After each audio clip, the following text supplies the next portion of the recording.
दोस्तों, एक बार भगवान शिव और माता पार्वती कैलाश पर्वत पर दोनों एक ही साथ में बैठे हुए थे। तभी माता पार्वती ने भगवान शिव से कहा, हे प्रभु, आज मेरे मन में एक प्रश्न उठ रहा है। यदि आप मेरे एक प्रश्न के उत्तर देकर आप मुझे संतुष्ट करेंगे तो मेरे मन को शांति मिलेगा। फिर भगवान शिव कहे, हे देवी, आखिर तुम्हारे मन में कौन सा एक प्रश्न है? तो फिर माता पार्वती कहती है, हे प्रभु, प्रश्न है कि मनुष्य अपनी किस्मत को कैसे बदल सकता है। यदि उसके जीवन में कोई दुख है तो उसे कैसे दूर कर सकता है, और कितनी भी मेहनत करने के बावजूद यदि उसकी किस्मत साथ नहीं देती है तो वह कौन सा काम करें कि उसकी किस्मत उसका साथ देने लगे। फिर मित्रों, भगवान शिव कहते हैं, हे पार्वती, यह तुम्हारे प्रश्न बहुत ही ज्यादा महत्वपूर्ण है। जो भी व्यक्ति इस प्रश्न के उत्तर समझकर इस पर्याप्त ज्ञान को अपने जीवन में उतार लेता है, उसे जीवन में सुख की प्राप्ति होती है। मित्रों, भगवान शिव कहते हैं, हे देवी पार्वती, अब मैं तुम्हें तुम्हारे इस प्रश्न के उत्तर एक छोटी सी कहानी के माध्यम से देने वाला हूं, जिससे इस कहानी के माध्यम से तुम अपने इस प्रश्न के उत्तर को ठीक तरह से समझ पाओगी। परंतु मेरी एक शर्त है, जब तक मैं इस कहानी को सुनाऊं तब तक तुम्हें कहानी को ध्यान से सुनना है। तो माता पार्वती कहने लगी है, प्रभु, मैं आपको वचन देती हूँ कि इस कहानी को मैं पूरे मन और लगन से सुनूंगी। आप कृपया उस कहानी को आरंभ करें। तो मित्रों, आप सभी से विनती है कि आप भी इस कहानी को पूरा जरूर सुने की आधा अधूरा ज्ञान पाप की भागीदारी मानी जाती है। तो कहानी को शुरू करने से पहले कमेंट में हर हर महादेव अवश्य लिखें। दोस्तों, एक समय की बात है जब भगवान विष्णु और माता लक्ष्मी संत का भेष बना करके भ्रमण कर रहे थे। तभी उन्होंने देखा कि रास्ते में एक व्यक्ति अपनी पत्नी के साथ बैठा हुआ रो रहा है। फिर वह उसके पास पहुंचते हैं और बोलते हैं कि तुम कौन हो, इस सुनसान घने जंगल में बैठे हुए तुम क्यों रो रहे हो। फिर इस प्रकार भगवान विष्णु की बात को सुन करके उस व्यक्ति की सिसकियां कुछ कम हो गई। फिर वह अपने आंसुओं को पोंछ हुए कहने लगा कि महाराज, मैं पास ही के गांव में रहने वाला एक बदनसीब व्यापारी हूँ। मैं जो भी काम करता हूँ वह काम बिगड़ जाता है, और इसी चक्कर में आकर के मैंने अपनी पत्नी के सारे गहने और जेवर बेच दिए हैं, जिससे मैंने अपने परिवार को भी खो दिया है, और अब मेरा घर भी गिरवी पड़ा है। मुझे लगता है कि मैं किसी काम का नहीं रहा, मेरी किस्मत ही खराब है। फिर भगवान शिव कहते हैं, हे पार्वती, इस प्रकार जब उस व्यक्ति की बात को सुनकर के भगवान भी उसे कहने लगे कि तुमसे किसने कहा कि तुम्हारी किस्मत खराब है। मुझे तो लगता है कि तेरी बहुत अच्छा है और बड़े व्यापारी हो, जरा मैं भी तो जान लो कि तुम्हारी किस्मत में क्या खराबी है। फिर वह व्यक्ति कहने लगा कि महाराज, पहले मैं खेती करता था, मगर उसमें हर साल घाटा ही होता था। कभी सूखा पड़ जाता तो कभी अधिक बारिश हो जाती, और अधिक बरसात होने के कारण सारी फसल चौपट हो जाती थी। इससे परेशान होकर के मैंने व्यापार करने का निश्चय कर लिया। मेरे पास उस समय एक भी रुपए पैसे नहीं थे, तो मैंने अपनी पत्नी के जितने भी जेवर और गहने थे उनको बेच दिया, और उससे जो धन मिला उसी से मैंने व्यापार शुरू किया। जब व्यापार नहीं चला तो शुरू में परिवार वालों ने मेरा साथ दिया, लेकिन जैसे जैसे मुझे नुकसान होने लगा मेरे परिवार वाले मुझसे दूर हो गए। मगर महाराज, मैं यह सब अपने परिवार वालों के लिए ही तो कर रहा था, लेकिन अब वह लोग मुझे देखकर नजरें फेर लेते हैं और मुझे ही मेरे परिवार की दुर्दशा का जिम्मेदार ठहरा देते हैं, और हमेशा ताने मारते रहते थे और कहने लगते थे कि वह व्यक्ति की एक मेरा मित्र है, उसने भी मेरे ही साथ अपना व्यापार शुरू किया था, लेकिन उसका व्यापार अच्छा चल रहा। फिर वह जब भी मेरे घर आता है तो अपनी सफलता की कहानी मुझे सुनाने लगता और उसकी बात को सुन के मेरे घर वाले कहते हैं कि अपने मित्र को देखो और उससे कुछ सीख लो। मुझे बार बार मेरे घर वाले ने दूसरों की तुलना करके ताने मारते रहते थे और कहते थे कि तेरे बस में कुछ भी नहीं है, तुम कुछ नहीं कर सकता। महाराज, उन लोगों की बातों को सुनकर कि मुझे अब लगने लगा है मेरा जीवन ही व्यर्थ है, शायद मेरे जीवन में अब कुछ नहीं होने वाला। अब तो मुझे अपना जीवन ही इस तरह से लगने लगा है कि जैसे कुछ नहीं होगा, और मेरे मन में ऐसी सोच आता है जैसे मैं अपने जीवन को ही समाप्त कर दूं। मैं यहाँ इसी इरादे से आया था, लेकिन हिम्मत नहीं कर पाया, इसलिए यहाँ एकांत में बैठ करके अपनी पत्नी के साथ रो रहा था। फिर भगवान शिव माता पार्वती से कहने लगे इस प्रकार। उस व्यक्ति की बात को सुन के भगवान विष्णु कहने लगे, तो यह बात है, क्या तुम इसके अलावा और भी कुछ कहना चाहते हो? फिर उसने कहा, महाराज, एक तो मेरा काम खराब हो जाता है और दूसरा मेरा मित्र मुझे हर समय नीचा दिखाने का प्रयत्न करता रहता है। मुझे समझ में नहीं आता कि इस दशा में मैं क्या करूं और क्या ना करूं। भगवान विष्णु कहने लगे, क्या तुम अपने मित्र की बात को सुनकर के वास्तव में दुखी हो जाते हो? फिर उसने कहा, हाँ महाराज, मैं अपने मित्र की बात को सुनकर बहुत दुखी हो जाता हूँ। तभी भगवान विष्णु कहने लगे, तुम्हें किस बात का दुख होता है, अपने असफल होने या फिर मित्र के सफल होने का? अब वह व्यक्ति फिर एक पल सोचता है और उत्तर देता है, महाराज, अगर मैं सच कहूं तो मुझे अपने असफल होने का उतना दुख नहीं होता जितना कि मुझे मेरे मित्र के सफल होने से होता।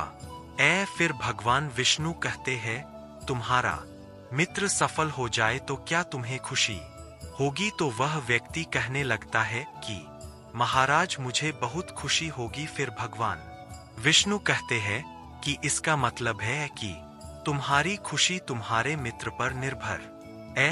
अगर वह चाहे तो तुम्हें खुश कर सकता है और अगर वह चाहे तो तुम्हें दुखी कर सकता है। तुम स्वयं ना तो खुश हो सकते हो और नहीं दुखी हो सकते हो, अर्थात तुम अपने मित्र से पूरी तरह उसके गुलाम हो गए हो।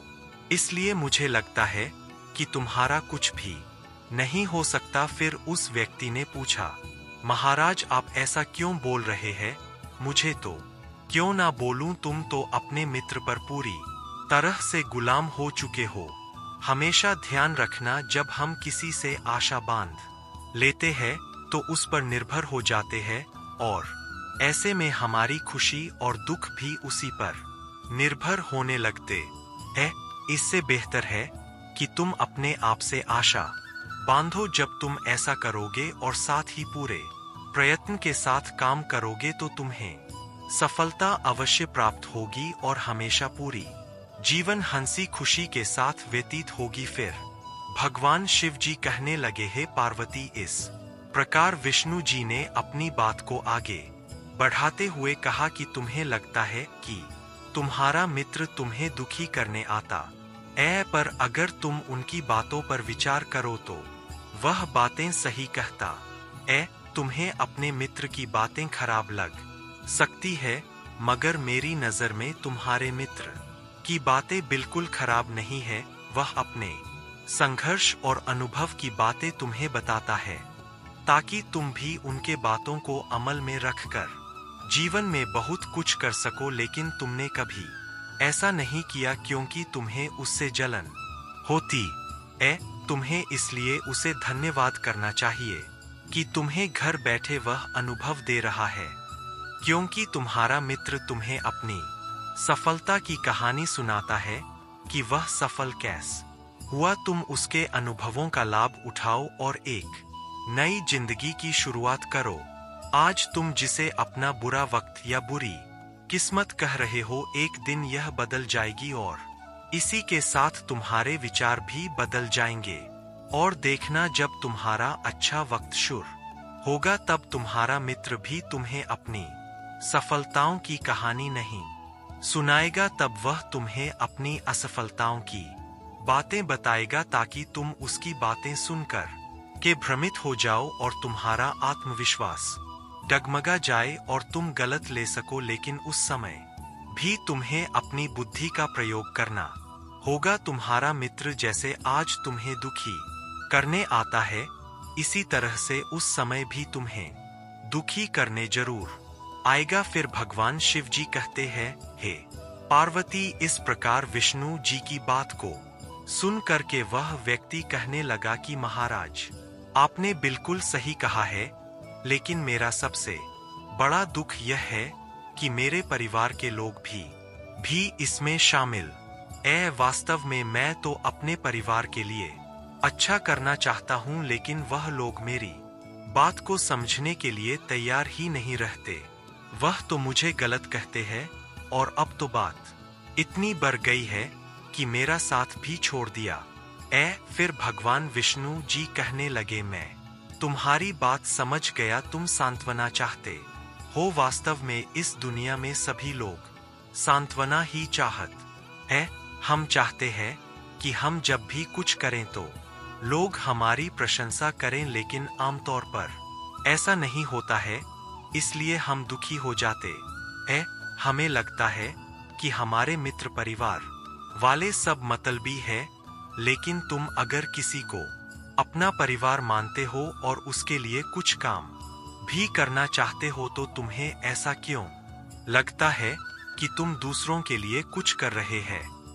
वास्तव में तुम अपनी खुशी के लिए सब कुछ कर रहे हो, इसलिए परिवार के लिए कुछ करना वास्तव में अपने लिए ही करना होता है। लेकिन अगर ऐसा करते समय तुम्हें लगता है कि तुम दूसरों के लिए कर रहे हो तो तुम दुखी निश्चित रहोगे, और अगर तुम्हें लगता है कि तुम अपने लिए कर रहे हो तो तुम हमेशा खुश रहोगे, क्योंकि जब तुम अपने लिए कुछ अच्छा करते हो या करना चाहते हो तब तुम्हें सांत्वना की कोई जरूरत नहीं होती।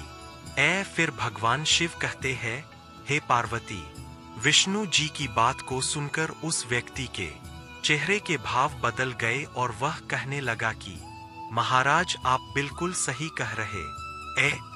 मैं समझ गया कि अब तक मेरी खराब किस्मत इसलिए थी क्योंकि मैं दूसरों के हाथों में था। अब मैं अपनी किस्मत को अपने हाथों में रखूंगा और मैं पूरी मेहनत और लगन के साथ फिर से अपने व्यापार को शुरू करूंगा, और जब तक सफलता को प्राप्त नहीं कर लेता। फिर भगवान शिव जी कहते हैं, हे पार्वती, इस प्रकार विष्णु जी उस व्यक्ति की बात को सुन करके मुस्कुराए और विष्णु जी ने एक डिब्बिया निकाल करके उस व्यक्ति को दिया और कहा कि इस डिब्बी में हमेशा अपने पास इसको रखना, इसमें एक ऐसा राज छुपा हुआ है जो तुम्हें बड़े से बड़े दुख में भी हमेशा निकाल करके बाहर कर देगा। लेकिन एक बात का विशेष ध्यान रखना, इस डिब्बी को तभी खोलना जब तुम्हारे जीवन में जीने का कोई रास्ता तुम्हें दिखाई ना दे, और यदि डिब्बी तुमने समय से पहले खोल दी तो सारे राज खत्म हो जाएंगे जो इसमें लिखे हुए हैं। फिर उस व्यक्ति ने विष्णु को वचन दिया कि जब उसे दुनिया में कुछ भी दिखाई नहीं देगा वह डिब्बी उसी दिन खोलेगा। कुछ दिन बीतने के बाद उस व्यक्ति के जीवन में फिर से बदलाव आया। एक दिन उसके राज्य पर पड़ोसी राज्य ने चढ़ाई कर दी और फिर दूसरे राज्य के राजा ने उस राज्य पर कब्जा कर लिया। उसके सैनिकों ने चारों ओर लूटमार मचा दी। जिस राज्य में वह व्यापारी रहता था, व्यापारी का सारा धन जितना भी उसके पास था वह सब लूट लिया। उसके घर में आग लगा दी जान बचाने के लिए। फिर उसने व्यापारी को अपने परिवार के साथ वहां से ना पड़ा। भगवान शिव जी कहते हैं, हे पार्वती, उस व्यक्ति ने अपने परिवार के साथ कई दिनों तक इधर उधर भटकता रहा। वह दाने दाने को मोहताज हो गया। फिर उस व्यक्ति को फिर से निराशा ने घेर लिया। उसे लगने लगा कि उसका जीवन व्यर्थ सारी दुनिया व्यर्थ किसी भी बात का कोई मतलब नहीं भले ही आप जीवन में कितना भी कर ले, कितनी भी सफलता हासिल कर ले, आखिर जीव समाप्त ही होता। जीवित रहने का क्या फायदा? इससे तो अच्छा है कि मैं अपने जीवन को पूरी तरह से समाप्त कर दूं। फिर भगवान शिव कहते हैं, हे पार्वती, उस व्यक्ति ने अपने परिवार के सहित आत्महत्या करने ही वाला था कि उसे उसी समय भगवान विष्णु की डिब्बी याद आ गई, क्योंकि भगवान विष्णु ने कहा था कि जब तुम्हें दुनिया में कहीं कुछ भी दिखाई ना दे, उस समय डिब्बी को खोलकर के डिब्बी में जो पर्चा है, उस पर्चे को खोल करके पढ़ना, तुम्हारा सारा दुख उसी समय दूर हो जाएगा। फिर इस प्रकार उस डिब्बी की याद आते ही उस व्यक्ति ने वह डिब्बी निकाली और उसे उत्सुकता के साथ डिबिया के भीतर एक पर्चा में कुछ लिखा हुआ था, उसे पढ़ करके उस व्यक्ति की आंखों के आगे से निराशा का सारा जाल हट चुका था। फिर माता पार्वती ने पूछा भगवान शिव से कि प्रभु, पर्ची में क्या लिखा था? यह समय भी बीत जाएगा। फिर माता पार्वती कहने लगी कि प्रभु, मैं कुछ समझी नहीं। तो भगवान शिव कहने लगे कि मैं तुम्हें विस्तार से समझाता हूँ। कभी भी इंसान के दिन एक जैसे नहीं रहते हैं। व्यक्ति को हिम्मत से काम लेना चाहिए और बराबर अपनी मेहनत के साथ अपने कार्य को करते रहना चाहिए। उसे एक ना एक दिन सफलता निश्चित रूप से मिलती। भगवान शिव अंत में कहने लगे कि पार्वती, इंसान ईमानदारी और विश्वास और लगन से जो भी कोई कार्य मेहनत से करता है, तो मेहनत का फल अवश्य मिलता है। मित्रों, यह वीडियो आपको कैसा लगा? कमेंट बॉक्स में जरूर लिखें। हर हर महादेव।